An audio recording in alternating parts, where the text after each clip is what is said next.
Perfect. So, hi all, welcome. I'm Angela, and today in today's workshop, we'll be talking about exploring majors and careers. I'll be clarifying some things about majors, declaring your major, and trying to tie that into exploring different career paths and different career fields that you might want to go into. And during today's workshop, you'll be reflecting on the things that you might already know about your future and also thinking about what you still want to explore for your future. Okay, so again, I'm Angela. I am a core facilitator, so I run these workshops every like five weeks. And I work with your Let's Get Ready coaches to support you here at Let's Get Ready.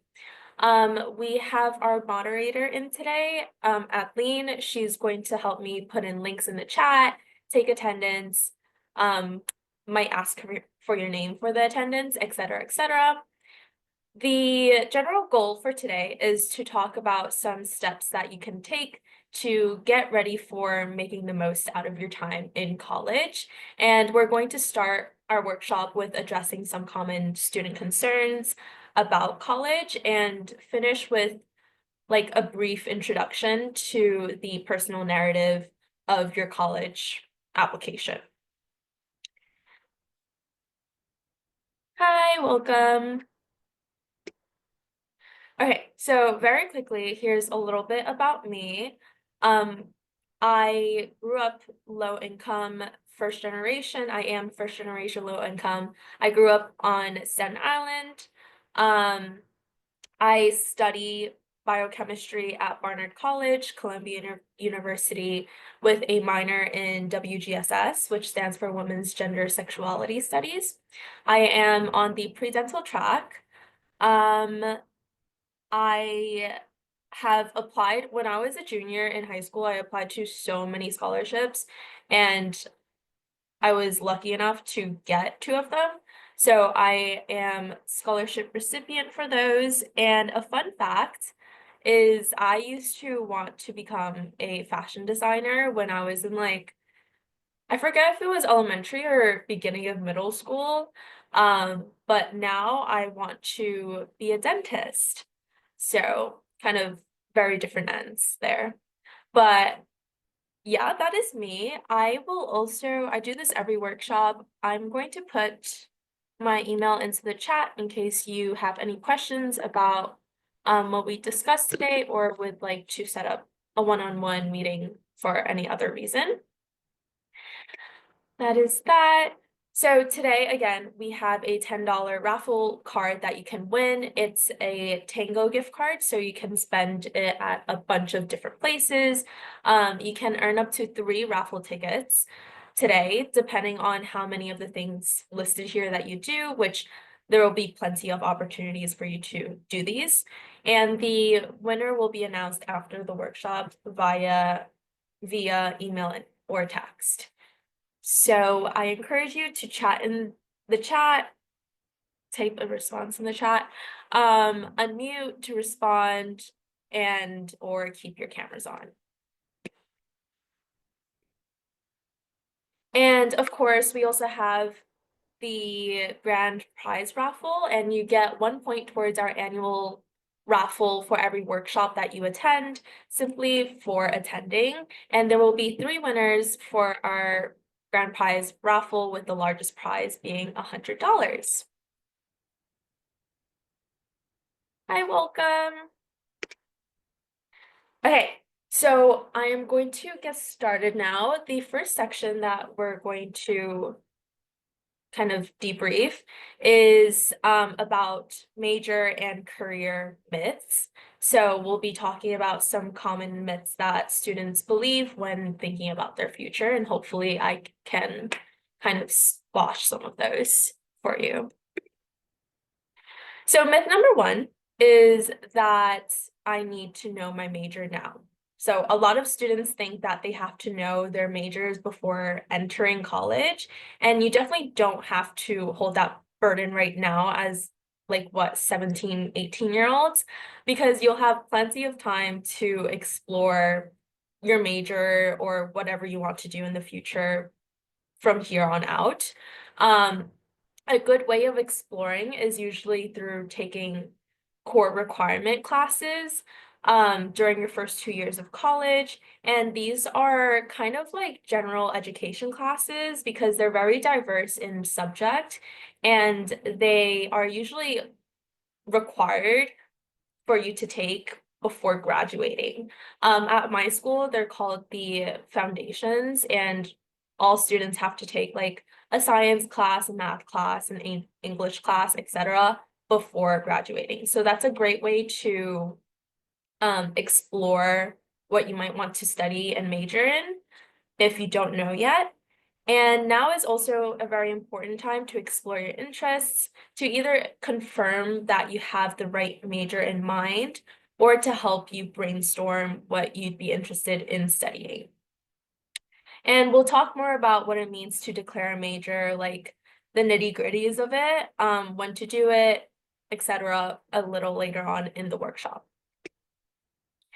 So myth number 2, many students also think that they need to have studied something that is connected to the career that they want to go into, but your resume will make up so much more than just what you study.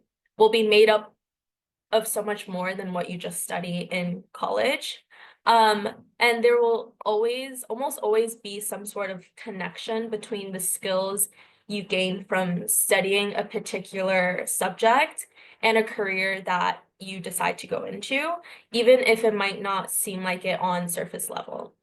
So an example of this, I have a lot of biology major friends as a STEM major, and you might think that like bio majors, you have to go into medicine or like get your doctorate or something, but you could also pursue a career in like business as a bio major because you learn analytical skills through your science classes that can be applied to making things like business decisions. So however, exceptions to this are usually technical degrees like nursing and engineering, where it's more strict on what you can major in. In most fields, though, it doesn't have to be so strict or straightforward, like I had just mentioned with the example. But regardless, having a college degree in general and being able to explore in college will open up so many doors and opportunities for you. So it's okay if you decide that you need more time to decide on what you want to do in the future. Okay, so don't answer this yet, but myth number 3 is I can't change my mind in college, and spoiler alert, you can. The question is, what percentage of college students do you think changed their mind, their major at least once in college? So don't type it in yet. The activity is called a chat waterfall. So I'm going to count down slowly. The idea is I count down from 10, and on 1, everyone presses enter so that all the responses can like come through at the same time, like a waterfall. So that's the idea. Um, and you could go ahead, type it in right now, and I will start counting. So 10, 9, 8, 7, 6, 5, 4, 3, 2, 1. Put it in. Yay! Okay. It looks so cool on my end, guys. Um, yeah.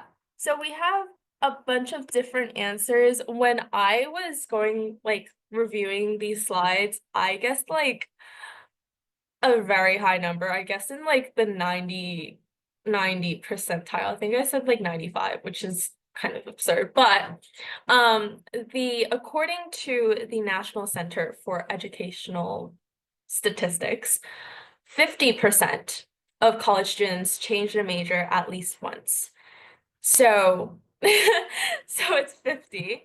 Can we change? Okay. So I thought it was much higher because most of my peers at college have changed their minds about their majors or what they want to do at least once. Um, and I myself changed my major and even added a minor just for fun. So I definitely thought that the percentage was higher. I was surprised that it was only 50. But the way I see it, changing your mind about these things usually means that, like, changing your mind about your major usually means that you're learning more about yourself, because at the end of the day, you can only change your mind after you explore more things and realize that something makes you happier or more excited than another. And that's obviously a really good thing. And we want to find things that we are passionate about and are happy doing. So, um, changing your major during the first 2 years of college is a very easy process because you usually haven't declared your major at that point. After your second year, changing your major might, it's still possible, but it might require you to stay in undergrad for a little longer in order to finish the classes you need to take for that degree, since you probably weren't actively taking them during your first 2 years. But in general, a lot of students do change majors in college, so don't be too scared to explore and change your mind if need be.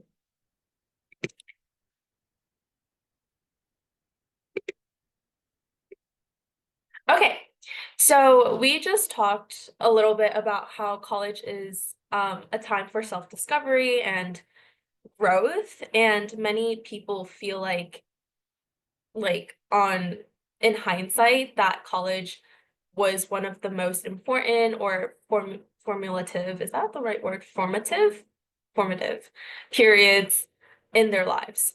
Um, However, even if you could go to school for free, going to college is still going to be an investment of time and energy. And usually it is a, hi, welcome. And usually it's also a financial investment. So in this section, we're going to kind of talk about ROI, or return on investment. And we're going to talk more about how to maximize what you get back from that investment that you're making towards college. Okay, could I please have someone read the definition on the slide here?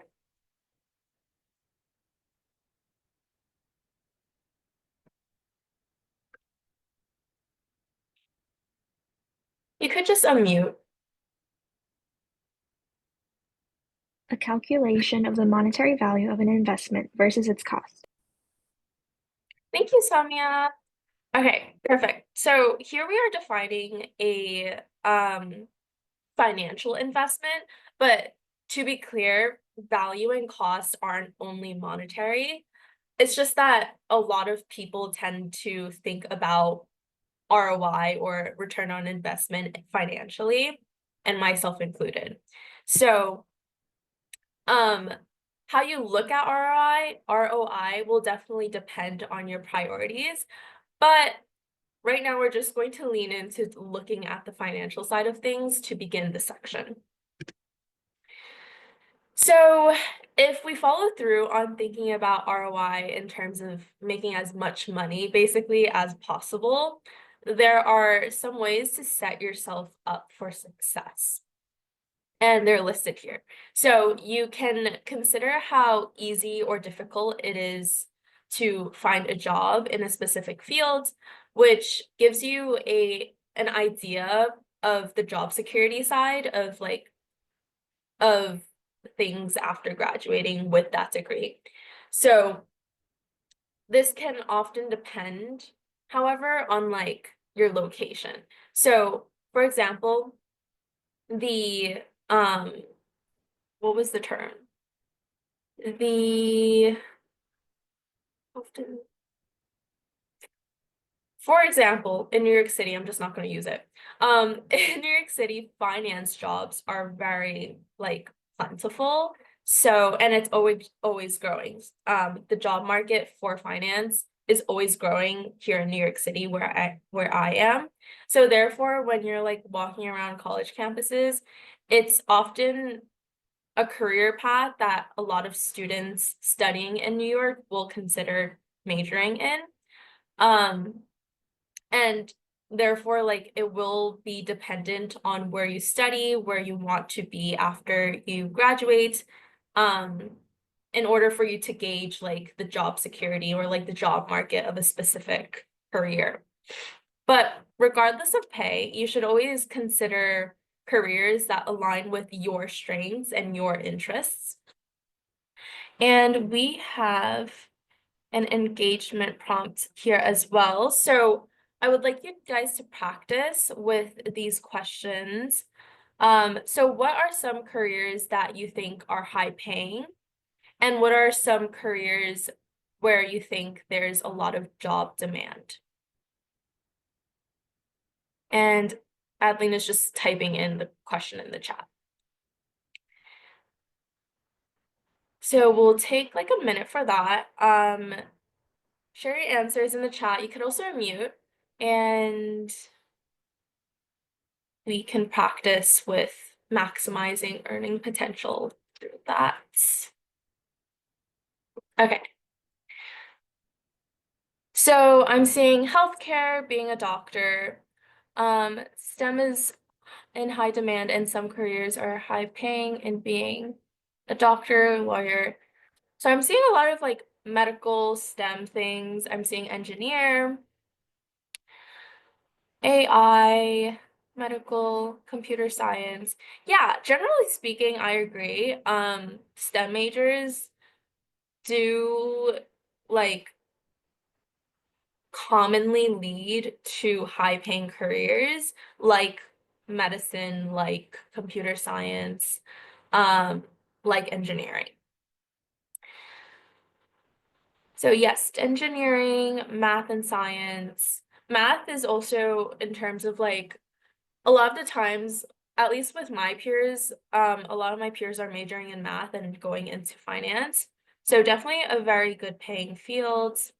Yeah, so those are great responses. The answers I have here, you guys mostly have mentioned. So doctors, lawyers, and psychiatrists are examples of careers that are high paying.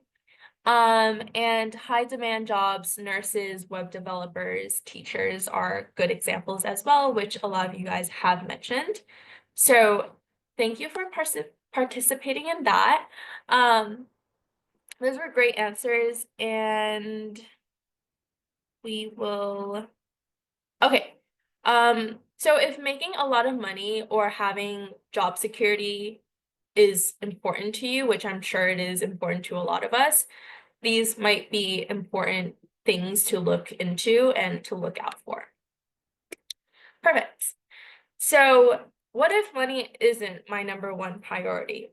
And what's listed here are some other important ways to think about return on investment besides from finances based on the other investments that people are making during college. So you'll be investing time in college, into college, since you'll probably be very busy during college. Like I myself, I'm investing a lot of time right now into school because it's midterms week, and I'm constantly investing time in my studies, in my extracurriculars, etc. And you'll also be investing energy in your grades, extracurriculars, networking events, etc., etc. But these can also be fun. Like just because it's an investment doesn't necessarily mean that you'll be miserable doing it. It's just that we're pointing out that these are things that you're going to have to commit to while you're in college. But um, these are still at the end of the day investments that you're making into college and investments that you probably want to get the most out of. So how can we do that? Well, here are three other ways to maximize your investment in college. I don't know if people are like having connection issues. Also, let me know if I'm getting connection issues. I have that sometimes. Um, so here are three other ways to maximize your investments into college. And we are going to have a poll now. Adeline, if you could set that up. So between the three things listed here, and the two that we have already talked about earlier, as in aiming for high paying job and aiming for job security. Um, what are your priorities when you think about how you want to get the most out of college? So in other words, which of these methods are most important to you as you're like going into and going about college? The options are listed are minimizing costs and loans. Sorry, I'm just pulling it up. Aiming for high paying jobs, aiming for job security in a field that's growing, um, building a strong resume and network while in college, and getting mentally ready to complete college. So your priorities are going to be different from the person like next to you, I would say, but you're not next to each other. You get what I mean. Um, so everyone's going to have different priorities. It's okay if you have different ones from other people. Sorry. Okay, perfect. So I'm getting a lot of responses. I'm gonna wait a little longer because I think we have a larger group today. Okay. So get your answers in. I'm seeing right now the popular responses are building a strong resume and network while in college and aiming for a high paying job, which honestly in this economy is so real. I think a lot of people are thinking about getting high paying jobs. And also, resume building is a really good thing, and networking is a good thing to keep in mind early on. It is going to help you later on as you're trying to find a job. So, those are definitely really good ways to maximize your college investments. Minimizing. Perfect. Yeah, minimizing. So I'm also seeing I think the third one is also minimize costs and loans. A lot of people are saying that, which we will get into, I think, in the next slide. So thank you all so much for responding to that. I will try to end that right now. Perfect. Okay, I have a question. How do I use my brag sheet? Like, how do I utilize it? Um, right. So the brag sheet should have been sent to you through your coaches. I'm also going to talk about it briefly later on, but the general gist of the brag sheet is to help you like discover, like reflect on what you already have in your extracurriculars list and what you're already doing, and basically like looking at it in order to find the things that you are like your passions and hopefully like being able to circle things that you want to expand on, like extracurriculars, for example. Let's say you're in a club that's like a math club and you're really into math and you're realizing that as you're looking at this brag sheet, you might want to take on, for example, a leadership position. So that's kind of like a brief explanation of the brag sheet. We'll talk more about it later, but if you have more questions about it, definitely reach out to your Let's Get Ready coach and they'll be able to give you like a more personalized answer for that.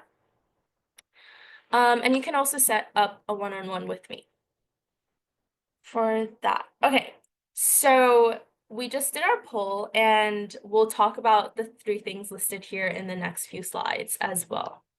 Yeah, no problem. Okay. So minimizing costs and loans is what we're going to talk about first. I need to make sure that you can see my screen. Okay, perfect.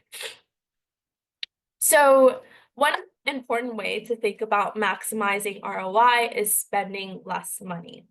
So you've probably heard people talk about things like college loans, and it's definitely important to try to be strategic about how much loans you take out for college. And a big way to do that is to minimize the cost of college to begin with.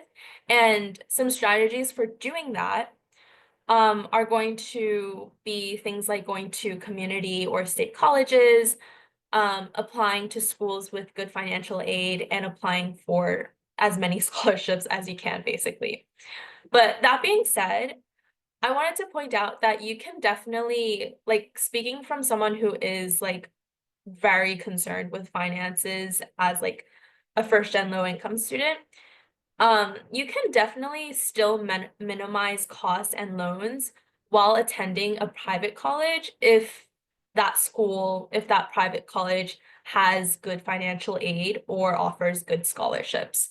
And one of the reasons why I chose to go to Barnard despite their high sticker price is because they offered me a good financial aid package.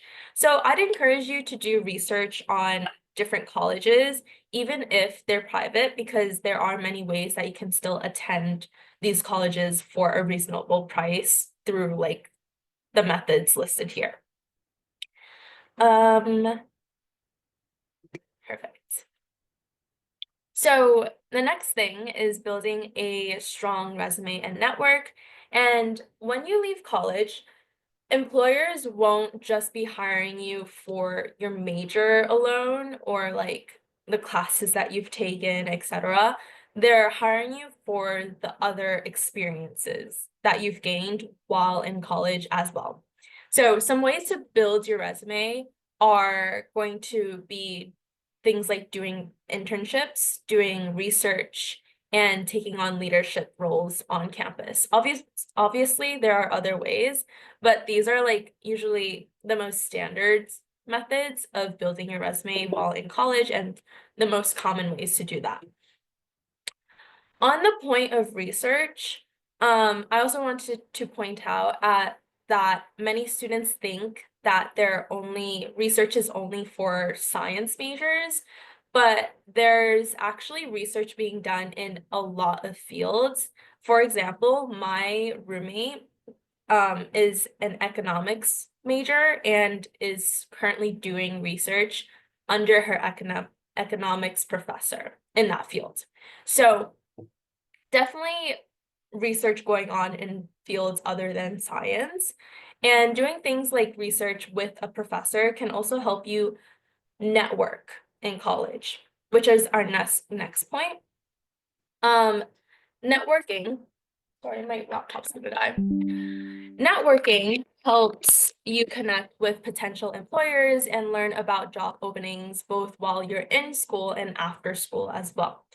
But a lot of people think that there's like this general notion that people think you have to be extroverted, like extremely extroverted, or come from money already in order to have a strong network, which, let's be real, those things do create unfair advantages and like Nepo babies are a thing. But there are so many ways to approach building a strong network even without those things. And college creates some of the best opportunities for doing this. Um, it's really at the end of the day just getting to know people. Like networking is just getting to know the people around you and making genuine connections and just trying to stay in contact with people. So don't be too scared about networking. It might sound intimidating, but at the end of the day, it's just about growing your support system and basically the number of people who want to see you succeed. So, getting ready to finish college involves a lot of things. It involves being happy about where you are and feeling supported by your environment. So, choosing to apply to colleges that you feel truly fit you and your identity and offers the support that you might need is going to be such an important step in being able to finish college, which is one of the many ways that we've just talked about to maximize your investments, just finishing college in general.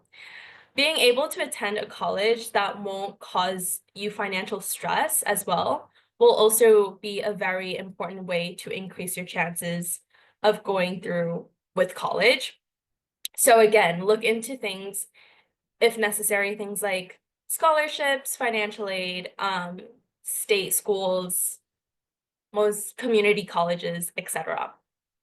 So the prompt that we have here is, what is something that would help you thrive while in school and support you in finishing college? So this is going to be more personalized to your priorities and what you feel like you need. So go ahead, think about that and chat it in if you would like to. And our next thing is going to be a short break. But we'll take a few minutes for this. I think we have like 1 or 2 minutes. So go ahead, chat in things that might help you finish college, basically.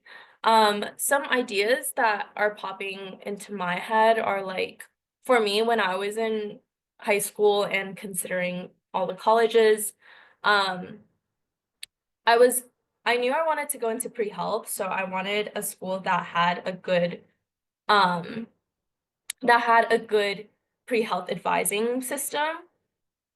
Let's see. I'm getting community, a strong social network, supportive teachers and students who motivate each other. Those are great answers. Um, a lot of students on that note also look into like social life. Um, we spoke about this more in depth in the, I think, college fit workshop. It's a similar like idea basically if you were there for that. Um, Surrounding myself with people who are going to uplift me to do better, of course, that's a very important thing. One thing that helps me thrive is clean, active, entertaining. Yeah. Yeah, I also see a student talk about union and affinity groups, specifically Natalia, I think. Natalia said Black student union and affinity groups. Those are, I know a lot of people who wanted to like go into schools with a diverse community, and that's important to a lot of people, including myself. That was one of the reasons I chose to attend Barnard because we're in the city. Definitely something that a lot of people consider pre-vet advising, small circle.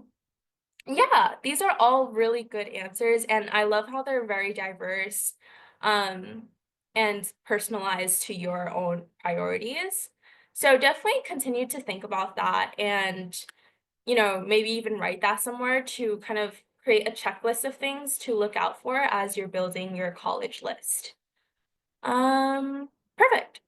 So next we're going to move into break, but before we do that, I wanted to make one thing clear or something's clear, you definitely don't need to do all of the things that we just went through in these slides. We went through a lot of things today. So instead of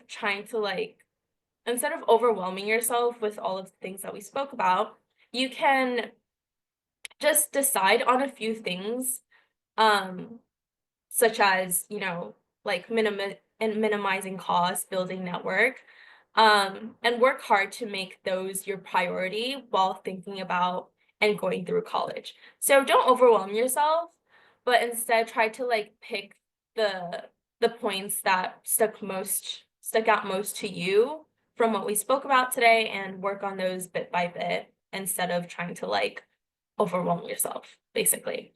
So perfect. I think we are doing good on time. Will the slides be shared after the meeting? This meeting is being recorded, and I think we can share these slides. So, and if not, you can reach out to me and I'll be able to send them over to you. But I'm pretty sure these get sent out, yes. In our next section, we'll be talking about deciding on a major and career path. So we have talked about already the different ways that you can make the most of your time in college and how to set yourself up for success in the future. And now we'll just turn our attention towards how you can move forward, whether or not you have decided on a future major or career yet. So, what does choosing a major actually mean? As we've mentioned before, there are a few careers that do require a certain degree. So, if any of those interest you, you'll definitely want to consider that point of like, you have to Oh, that does not make sense there. Um, certain careers require certain degrees, like nursing requires a nursing degree, engineering, you need to major in like a STEM, basically. So if those interest you, you have to consider that like you have to major in a specific field of study in order to pursue that career. But the vast majority of careers don't work that way, and you don't have to study something in order to go into a particular career. So the question that we have here, we're having a lot of questions in this workshop, but the question is, so what careers do you think someone with a communications degree could go into? So kind of get your creativity caps on. There are like typical, like common, like more known answers, but there are definitely answers in there that um might surprise you. So think about it. What careers do you think a communications degree could get you into? So Samia said teaching, consulting, management, HR, seeing marketing, public speaking. Yeah, I think communications is one of the more like very diverse degrees that you can really kind of like shimmy your way into in a lot of career fields. Seeing podcasting, politics, definitely. These are all great answers. Um, yeah. Uh, journalism, marketing. Yeah, I think I was thinking marketing as well. I have a few friends from high school that are doing communications and they're going into marketing. I think that's a common one, but definitely things like podcasting, um, teaching, also very valid answers for this. Perfect. So the answers that I have listed are journalist, event manager, creative director, speechwriter, and social media slash PR specialist. So everything that you guys have said, plus these are career paths that communication degrees could get you into, and there's much more. Um, and this isn't just for communications. This whole idea applies to a lot of other degrees as well, in that you can basically get into like a lot of career fields with the same degree. I have like my nails bothering me. So remember, a major shouldn't narrow your options, but should instead help you focus your interests and your knowledge in like one degree. But your degree at the end of the day won't define who you are. It is instead like your skills and experiences on your resume, basically, that will help you secure jobs after graduating. Um, a lot of people like think that their majors matter the most, but it's definitely not true. Now let's get into like the nitty-gritty of what it looks like to actually choosing and declaring a major. So different schools will have different policies on declaring a major, and some will have students actually go directly into a professional or certificate program, which is more commonly seen at community colleges and trade schools.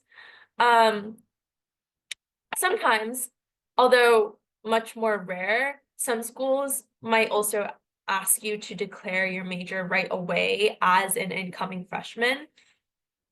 And these are often schools with highly competitive programs, like certain engineering schools or business colleges, where the space and the number of seats in specific programs might be much more limited. So they basically have to like recruit the incoming students for that specific major or program right away. I would say you should be like very sure that you want to study a certain major. Um, or go down a certain path if you're applying to these kind of schools and programs.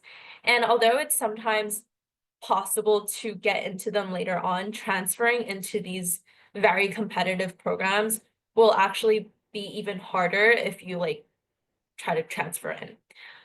So definitely something to keep in mind as you're building again your college list. But however, most colleges won't ask you to declare your major until your sophomore year, like the second half of your sophomore year, and will let incoming freshmen apply undecided to their school. Most schools do this. And for these schools, putting in a potential major on your applications usually doesn't actually mean anything and it's not binding at all. It just shows colleges what you're interested in and like shows like a little bit more about you in your application. Okay, so in this next section, we'll now talk about next steps if you're not too sure about what you want to major in or do professionally yet. So, show of hands, um, who here has ever felt like they were supposed to know what they were doing with their lives? Which is kind of crazy because like you guys are you guys are still in high school, but I know as a high schooler, I also felt that pressure. So I'm sure a lot of you guys have felt that, and I'm seeing that as well. Yeah. So a good number of students have felt that pressure. Thank you. Thank you. Okay. A good number of you have felt that pressure. I'm getting a text. Yeah, yeah, no problem. We'll have the slides will be sent out. So no worries if you have to leave. Um, so we all have felt that pressure at points to need to know what you're supposed to be doing with your life. Um, and we pretty much all have moments of these like uncertainty basically. Um, on a personal note, growing up, my mom loved my artistic side of things. I promise this will come into like play, which in a way, like the fact that she loved my artistic side, it made me feel like I had to pursue a career in something artsy or like architecture, and that's kind of why I wanted to go into like fashion design as well. But at some point I realized that those weren't truly my passions, but instead they were my mom's. So it took some time and effort, but I like basically looked inwards, so inspiring, to find what I was interested in. And I'm glad that I had that moment of uncertainty because it ultimately led me down the path of self-discovery and reflection. So it might be scary to have these moments of like, oh my gosh, like I'm supposed to know all of this and I really don't know. But a lot of the times, these moments of uncertainty will actually lead you down a path that is meant to be went down. Went down? That sounds really weird. Anyways, and it's okay to have these moments of uncertainty. Usually it works out, and a lot of people go through them. So think about uncertainty as just a reminder that it's a good time for you now to step into maybe like an observation or exploration mode, which is a process that will definitely continue for you as a college student. Also, you've already been doing some reflection from our past workshops and activities.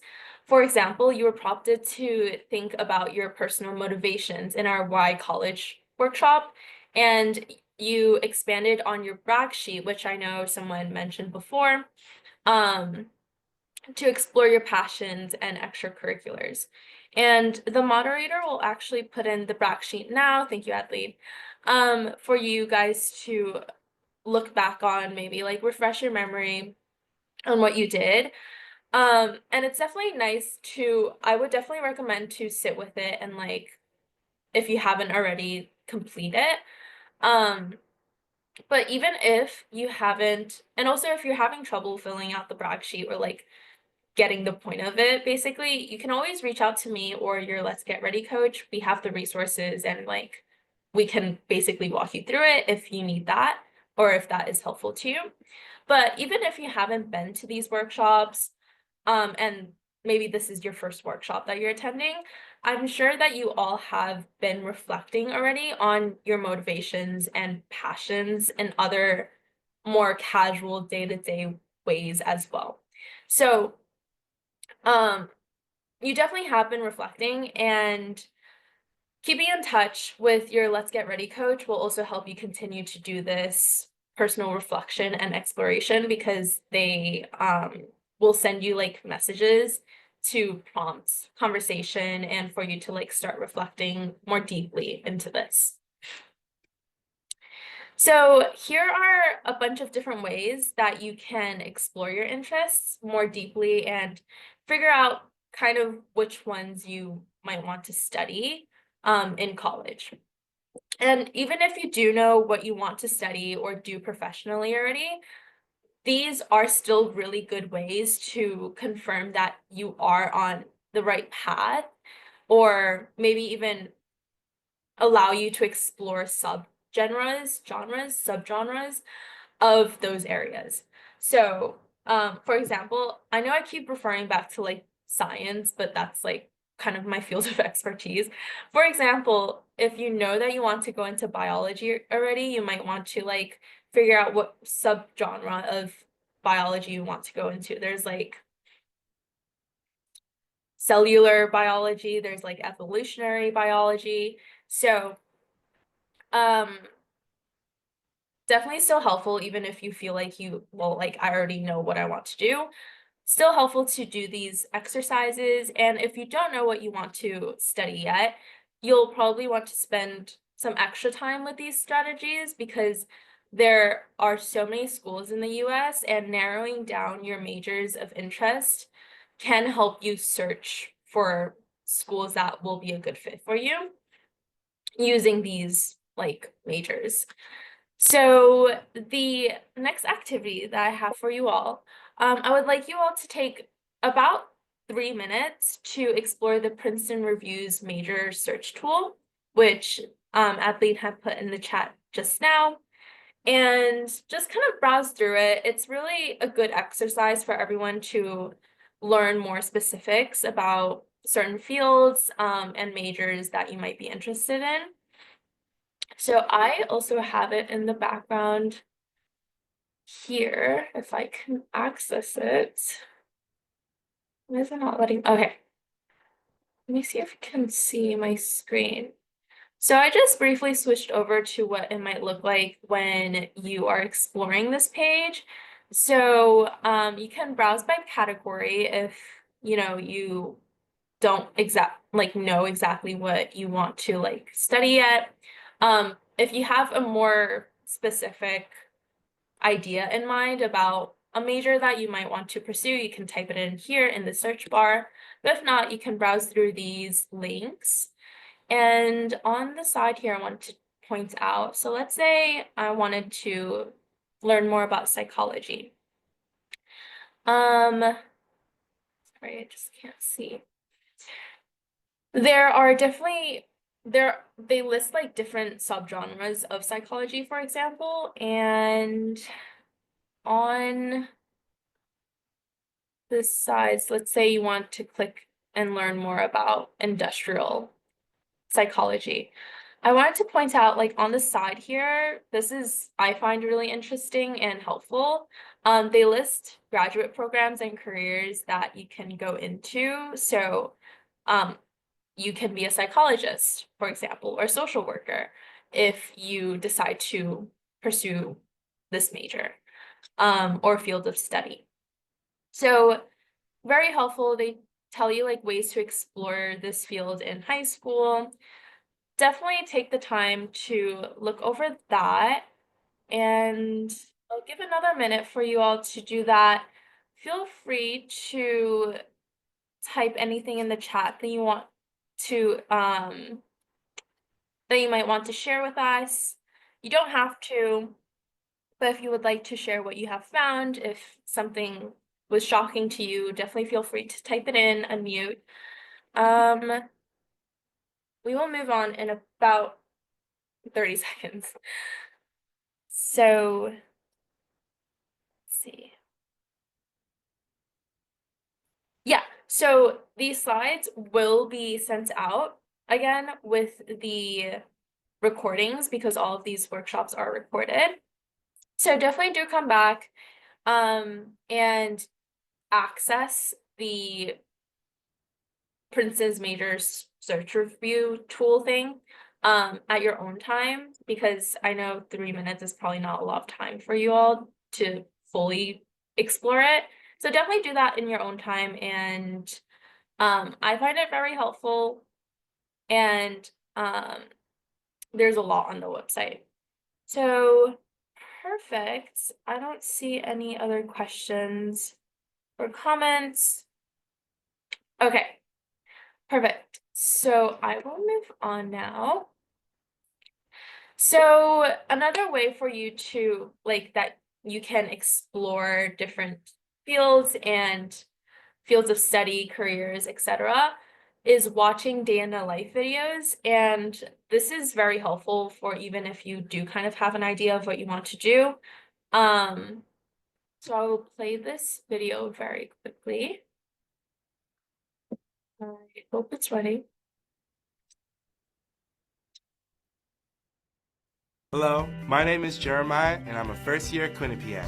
Starting my day, I wake up at 7 o'clock and get ready to head to the College of Arts and Sciences for my biostatistics class, learning classical methods with Professor Rothman. Then I head to Tater Hall for some chemistry with Professor Harper, learning about molality. During my hour break, I head to Cafe Q to get some food and then the library to study.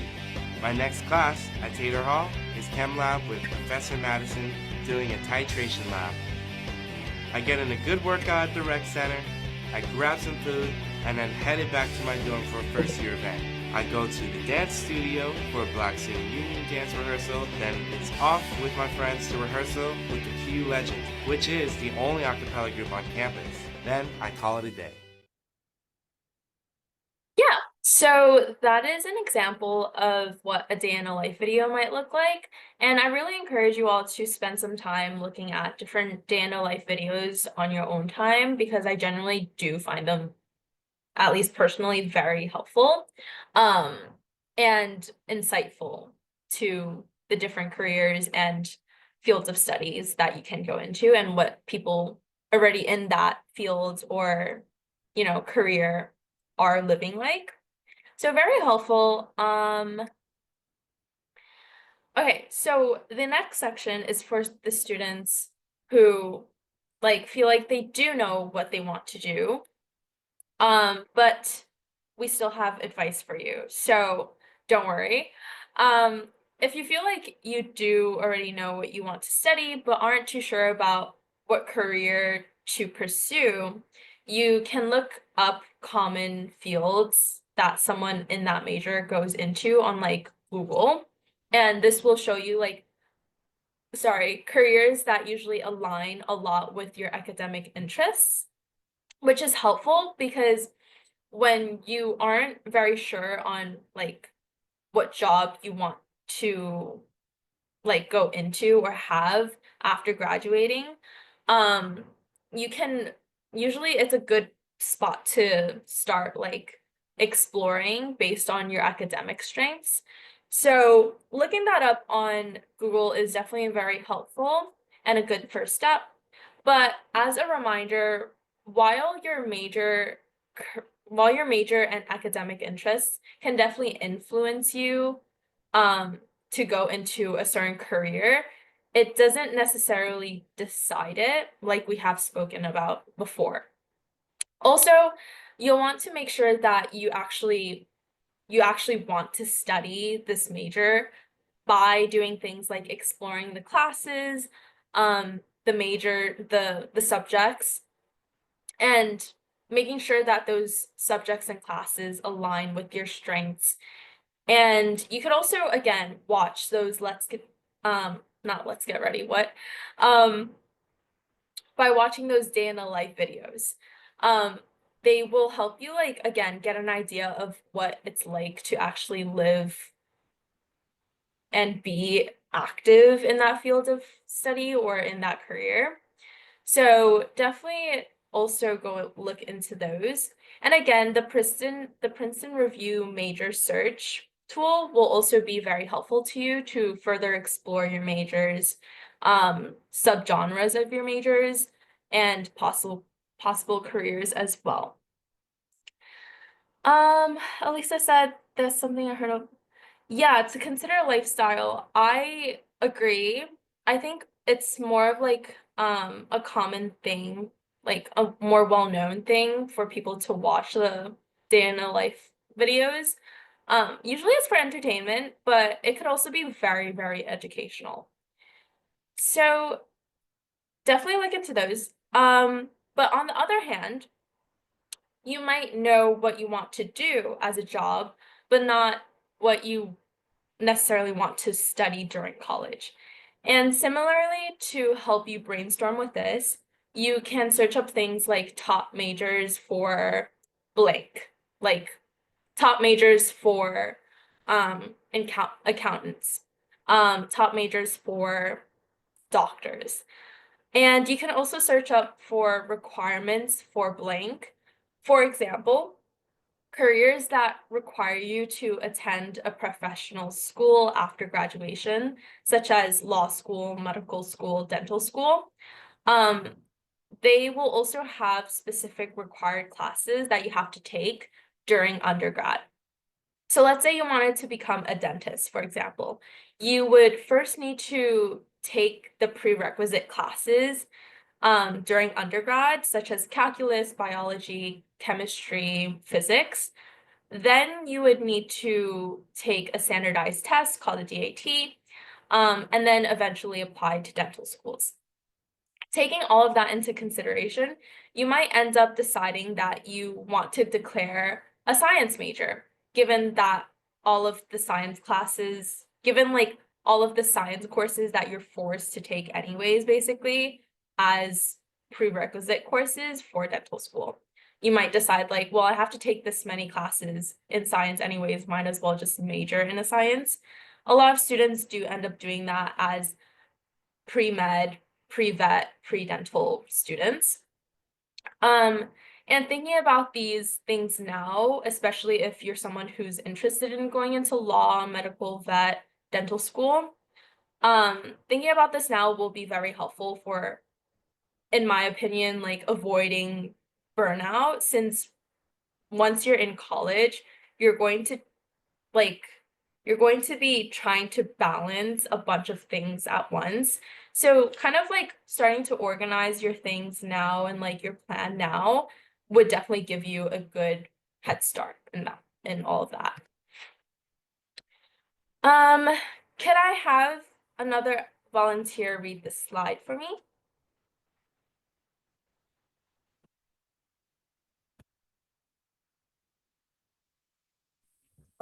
College is a time of exploration and getting to know more about yourself.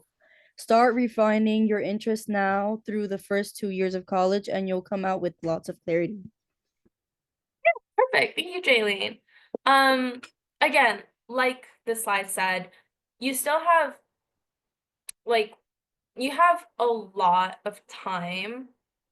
You still have so much to like decide on.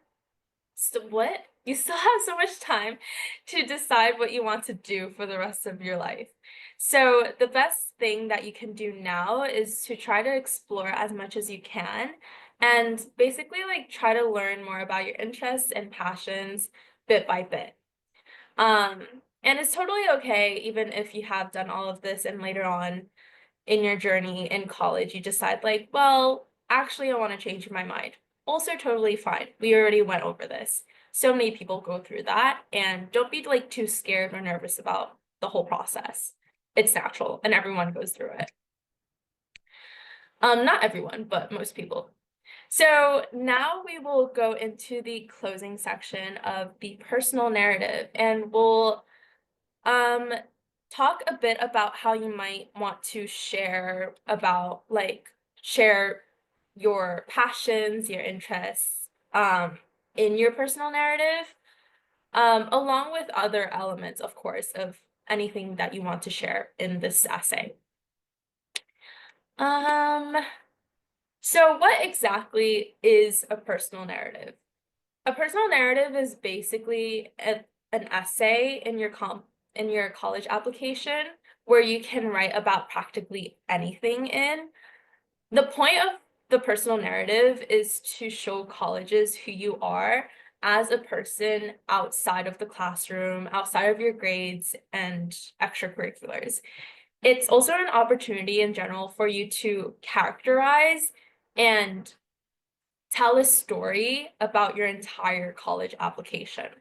So the personal narrative was actually my favorite part of the entire application process because the way I saw it, it's very similar to like making art in a way, as in you have like full control over what to share and how to portray yourself in your personal narrative. And I feel like a common misconception that makes me like very sad about the personal narrative is that a lot of students feel like you have to trauma dump in it for some reason, but like you don't have to. And like art, there are so many other ways that you can mold your personal narrative to tell a story about yourself. For example, um, I personally took on this like sharing what makes you feel empowered aspect in my essay by I shared a story about the pencils that my mom would sharpen for me with using with what? With a kitchen knife. So she would like sit there and carve out my wooden pencils with a knife in the kitchen. And I use that story to connect it to how I learned to appreciate those pencils over time, despite like their rigidness, because I eventually realized that their odd shapes were what made them more sturdy pencils, like much more sturdy than the other like mechanical pencils. And by telling that story in my personal narrative and connecting it to how I felt as a first generation student, for example, I was able to convey to colleges a message about myself and my perseverance that I felt empowered by and wanted the college to know about me, which this story and this aspect of me probably wouldn't be justified or like in my opinion, shown through my grades or like my extracurriculars. So I really wanted to expand on that story in my personal narrative, and that's definitely a space for you to do that in yours as well. So I'd encourage you, I'd encourage you to explore the different ways you can shape your own personal narrative by thinking about things that make you feel empowered or stories that share an aspect of you that you might want to show these colleges. And considering all of the things on this slide, along with the brag sheet you've brainstormed with before, will help to start form your narrative bit by bit, hopefully. And if you haven't done the brag sheet, it's definitely something I, again, suggest doing after the workshop, especially if this whole process of writing a personal narrative feels intimidating to you. And I think this might be our last activity. So we're going to take about 4 minutes, and I want you to do your best to write out 4 to like 6 bullet points on what you want the themes of what you might want your themes of your narrative essay to be. And this will likely like change and evolve as you continue to prepare for college applications, but this activity will give you a good starting point to build on later on, even after this workshop and activity. So take a few minutes for that, but remember that you get to decide on what you want to share about yourself and your life, and sharing about yourself should feel empowering through this entire process. Um, you definitely don't have to share your bullet points out like in the chat if you don't want to. If you would want to, feel free to, but this is more like of a personal, like for you kind of activity. And also, it's very normal to like feel intimidated by this process. And it's also very normal to get help while brainstorming and writing your personal narrative. So definitely don't be afraid to reach out to, let's say, like either me or your Let's Get Ready coach for any help that you feel like you might need while doing this. Even if it's like an activity like this one. So resources could be like, again, me, your Let's Get Ready coach, your teachers from school, your counselors. Usually they're very open to helping students write this personal narrative because it is like kind of a big deal in your college application. And I personally had a lot of people read and edit my essay as well before I felt confident enough to submit it. And so do most students, I feel like. So definitely okay to reach out for help with those, especially if you know that you'll benefit from that. I will give another minute or so for this activity. I just want to leave enough time at the end for any questions. So take another minute, and I think, yeah, I think this is the last content slide.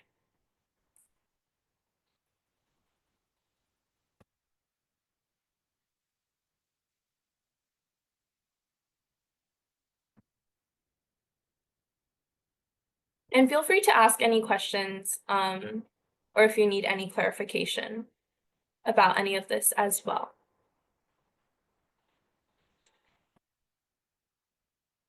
Okay, I'm not seeing any chats in, so do feel free to continue working on this or private message me, say afterwards if you have any questions about this as well. But we will move on now, so I could leave some time for questions if any of you guys have that. So in closing, today we discussed a lot of things. We discussed common misconceptions about majors, careers, and just uncertainty in general. And if you walk away with just one thing from today's workshop, I want you to keep in mind that while you should be actively exploring your interests and passions right now, it's totally okay and normal actually to not be completely sure about what you want to do in the future. And it's also okay to change your mind as many times as you need to before finding exactly what makes you happy. And still, I encourage you to continue doing the activities that we started doing today, like browsing the Princeton's Review major search tool, coming back to the slides to access the link to that, expanding on your brag sheet, and doing things like watching day in the life videos, which I personally do even without being prompted to. So I hope it shows up on like your For You page or something, and you could like kind of go into a deep rabbit hole in your own time with that, because those are definitely very educational. And lastly, remember that you can always set up a one-on-one meeting with me to discuss any workshop content or actually for like any personalized advice that you'd like me to give you as well. So do reach out to me. I put my email in the chat before, and you should be able to access like my little link with the one-on-one meeting thing through that. And also, like every workshop, your feedback is very helpful to us. This is a new workshop topic, which students like, what? Oh, this is a new workshop topic, which students had let us know that they wanted before. So we want to learn more about what was helpful and what was not. And Adeline had put the feedback form into the chat as well for that. So please do fill it out. And we have exactly 10 minutes left. So, you can ask any questions now in the chat, unmute, etc. Or if you don't have any questions, you are also free to go. I will stick around for the next like 8-9 minutes or until the last person has gotten their question out. But other than that, thank you for coming. And if you don't have any questions, have a good night. So